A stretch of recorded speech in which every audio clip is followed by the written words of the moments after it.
सभी बच्चों का हिंदी की क्लास में स्वागत है। Lesson 12 mother Teresa. Mother Teresa का जन्म 27 अगस्त सन 1910 को युगोस्लाविया के एकोपिया नामक स्थान पर हुआ था।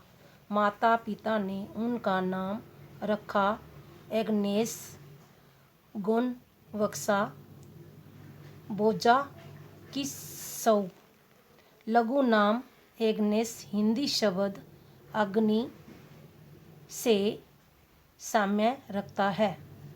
उनके हृदय में विश्व भर के दीन दुखियों के लिए प्रेरणा प्रज्वलित थी। यौवन ने उष्माकाल में ही वे मिशनरी बनाने का सपन सजाए थी। 18 वर्ष की आयु में जब लड़कियां परीलोक से आने वाले सुंदर राजकुमार की खोज में रहती हैं, उसी समय एग्नेस ने धार्मिक जीवन अपना लिया और अपना नाम बदलकर टेरेसा रखा। नन बनने के बाद वे कोलकाता के सेंट मार्गरेट स्कूल में भूगोल की अध्यापिका हो गई। 20 वर्ष तक जीवन एक ही आधार पर चलता रहा। वे अध्यापिका से प्रधानाध्यापिका हो गई। एक दिन उन्होंने अनुभव किया कि जीवन व्यर्थ बीतता जा रहा है। केवल शिक्षा बनकर जीवन व्यतीत करना सही नहीं है। उनके अंतर से आवाज आई कि उनका कार्य तो समाज के निधनतम एवं नितांत उपेक्षित व्यक्तियों की सेवा करना है।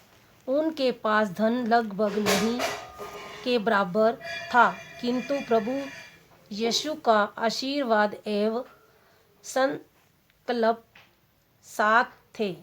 मात्र इसी पूंजी के बल पर वे गरीबी के कठिन रास्ते पर चल पड़ी। तब से लेकर मृत्यु तक उनकी यात्रा नवव्रत चलती रही। यद्यपि कठिन परिश्रम एवं समय की कठिनाइयों ने उनकी कमर झुका दी, चेहरे की रेखाएं गहरा दी, किंतु आश्वस्त करने वाली वह मुस्कान यों की यों रही।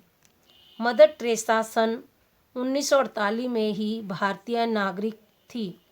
सन 1957 में उन्होंने निर्मल हृदय नामक संस्था को जन्म दिया। यहाँ मरते हुए बेसहारा फुटपाथियों को सहारा दिया जाने लगा। आज 80 से भी अधिक देशों में निर्मल हृदय नामक संस्थाएं हैं। उनमें लगभग 2000 भाई बहन सेवा कर रहे हैं। पोप की नगरी रोम में भी उनका सेवा कार्य चलता रहता है।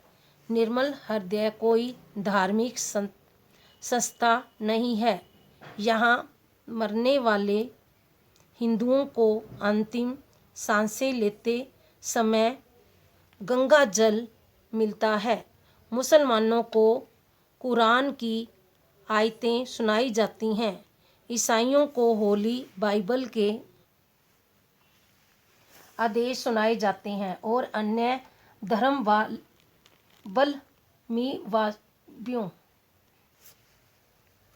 का उनके संप्रदाय के अनुसार अंतिम संस्कार होता है। संसार में सतत दुख दारिद्र्य बढ़ता जा रहा है। आखिर इतना दुख क्यों है? इस बारे में मदर टेरेसा कहती है कि पृथ्वी पाप और स्वार्थ से भर गई है, तभी तो इतना दुख और दारिद्र्य है। दुख दारिद्र्य को मिटाने के लिए सभी को मिलजुल कर प्रयत्न करने होंगे। जो जीवों को प्रेम करता है वही ईश्वर को चाहने की शक्ति पा सकता है। आज केवल रोटी खाने की भूख नहीं है, वरन लोग प्रेम और सहानुभूति के भूखे हैं। मदर टेरेसा के अनुसार व्यक्ति के जीवन की सार्थकता इस बात पर निर्भर करती है कि उसने वंचितों के लिए क्या किया। जैसे भगवान सभी को चाहते हैं, वैसे ही हमारी चाह भी व्यापक होनी चाहिए। क्या हम सड़क पर चलते हुए अपरिचित व्यक्तियों को पहचानते हैं? यदि नहीं तो हमें अपनी आंखें खोलनी होंगी।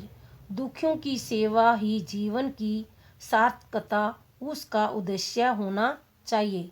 हम सच्चे और निर्मल हृदय से प्रार्थना करते हैं कि यदि हम नियमित रूप से मन लगाकर ईश्वर की प्रार्थना करें तो परस्पर प्रेम करने के योग्य हो जाएंगे। मदर टेरेसा को सभी बड़े पुरस्कारों से सम्मानित किया जा चुका है।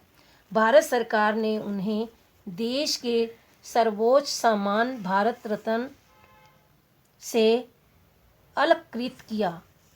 इसके अतिरिक्त उन्हें पद्मश्री शांति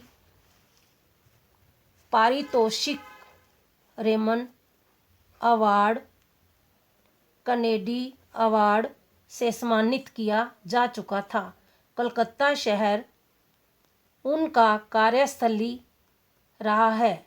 निर्मल हृदय वाली माँ के लिए यहाँ भी हो सुखी हो की कामना करते हुए हम सभी भारतवासी उन पर गर्व करते हैं। उनके कारण माँ भारती का मस्तक गौरवान्वित हुआ है। असोलों में नोबेल पुरस्कार ग्रहण करते समय अभिव्यक्त ये उदागर उनके निर्मल एवं सरल हृदय के प्रतिबिंब है। हे प्रभु, मुझे अपनी शांति का प्रवाह बना दो। यहाँ घृणा है वहाँ मैं प्यार ला सकूं। यहाँ संघर्ष है वहाँ मैं सामंजस्य ला सकूं। जहाँ पाखंड है वहाँ मैं सत्य फैला सकूं। जहाँ निराशा है वहाँ मैं आशा दीप जला सकूं। इस वीडियो को बार बार देखो, सुनो और समझो।